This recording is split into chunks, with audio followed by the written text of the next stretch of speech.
মুরগির খামারি মাহমুদুল হাসান ২০ বছরেরও বেশি সময় ধরে খামার করছেন তিনি। মৌলভীবাজার সদর ও রাজনগর উপজেলায় তার ৪টি খামার রয়েছে। ঈদকে সামনে রেখে একসঙ্গে ৮,০০০ বাচ্চা তোলেন এসব খামারে। এই চালানে বাচ্চা তোলার পর থেকেই অসুস্থ হতে থাকে নতুন চালানসহ খামারে থাকা অন্যান্য মুরগিও। অসুস্থ মুরগিগুলো বাঁচানোর চেষ্টায় খরচ করেন লাখ টাকা, কিন্তু লাভ হয়নি। কয়েক দিনের ব্যবধানে মারা যায় ২০,০০০-এরও অধিক মুরগি। গত ১৬ তারিখ আমি পবিটার ৮,০৫২ লেয়ার বাচ্চা এনেছি। ১৭ তারিখ থেকেই মরা শুরু। কার্টনেই পেয়েছি ৬০টা মরা।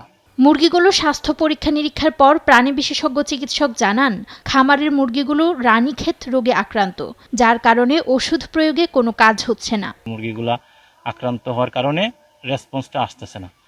তো বিভিন্ন অ্যান্টিবায়োটিক দেওয়ার পরেও দেখা যায় আসলে অ্যান্টিবায়োটিক তো ভাইরাসের এগেইনস্টে কাজ করে না। এ অবস্থায় উন্নত মানের ভ্যাকসিন ব্যবহারের পরামর্শ দিয়েছে প্রাণী সম্পদ বিভাগ।